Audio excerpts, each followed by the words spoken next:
sit down, buckle up, and prepare yourself for a serious case of whiplash. Or fatal racing, depending on which part of the world you come from. This is a look at the combat racing game from 1995. This was published and developed by Gremlin Interactive, best known for the Actua series, the Lotus Racing series, and Zool. Anyone remember that one? Back in the day? Chubba Chubs? No? Okay, never mind. The game ran on MS-DOS, came on a full CD with a full soundtrack included. And being an early fully 3D racing game with an appetite for destruction, you knew it needed that disk space. Now within this game there was a bit of a story to it. I mean, as you browsed through the 8 teams and their selection of cars and their different kinds of "what the hell is that?" I hear you ask. Well, that one's a corkscrew, that's a loop-the-loop, and those, I'm fairly certain, are moving speed bumps. Anyway, as I was saying, there is a bit of backstory. I mean, as you browse through the racing teams, cars and tracks, you get a bit of a snippet of audio about the manufacturers competing in a win-all tournament to help boost sales at the end of the year. Each manufacturer has put forward its most superior model of car and 2 of its best drivers in order to secure their victory. And with most of these racers being named after sci-fi characters, I'm going to hazard a guess that these are probably actually robots and not humans driving these cars. Crichton, I'm looking at you. But regardless of the funny names, which you can actually go in and change yourself, a la Worms, the team's AI remains exactly the same each time you play.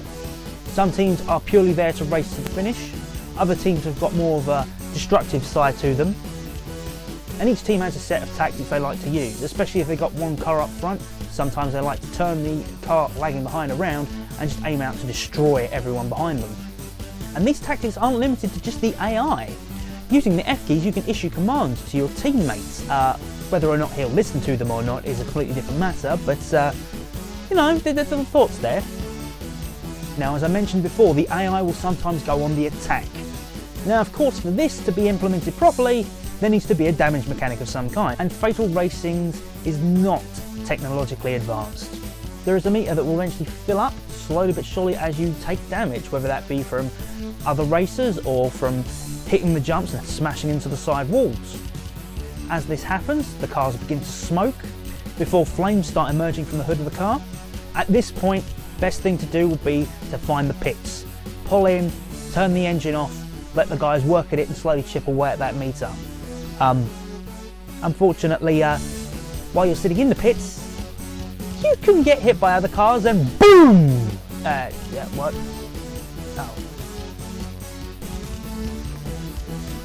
You did say it was fully 3D, but apparently not.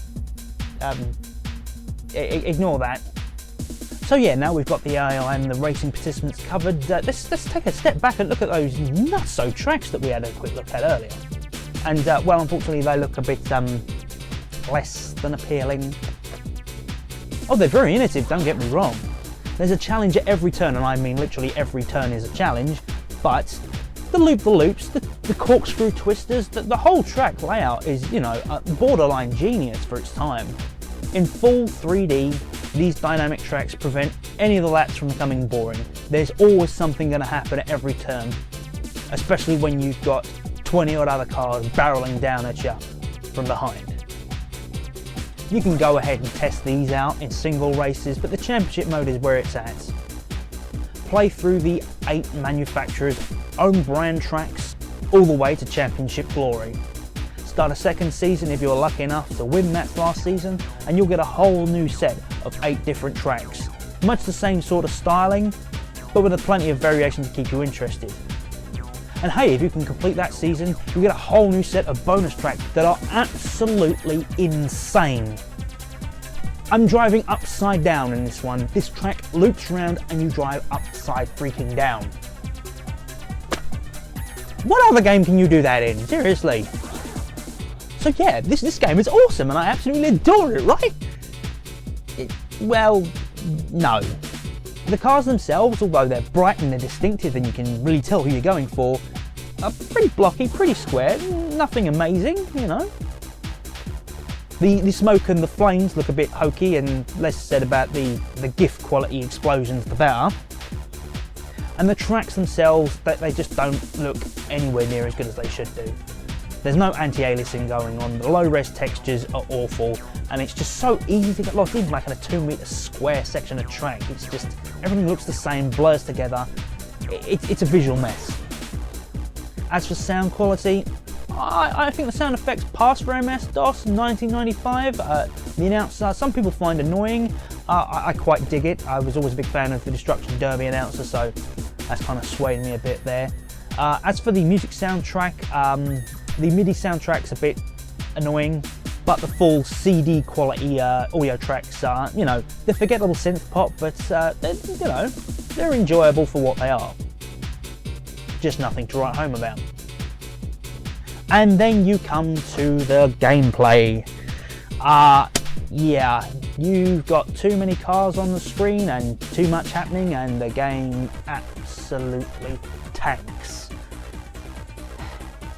While the controls are learnable, they're not very forgiving. You lose control for one moment and the collision detection decides it's going to go wonky, and you are absolutely bouncing all over the tracks. I mean, this makes me wish they'd made a pinball level with physics like this, seriously. This would have been incredible.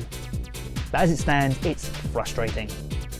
And overall, the game itself is just far too hard. I mean, even on girly mode, this can be really challenging. So, all in all, what can I say about Whiplash? It's fun for 5 minutes. I mean, you know, there's some inspirational track ideas there, and it's got a bit of fun gameplay if you don't mind losing all the time. But really, is it worth seeking out again? The bottom line is no. Fatal Racing / Whiplash is really not worth seeking out to find. Unless, of course, you really have to have the boxed version for your collection. Oh, and if you do go looking for it, don't get this Whiplash. That's not the same game.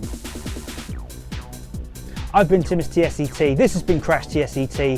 Thank you very much for watching, and hopefully we'll see you soon.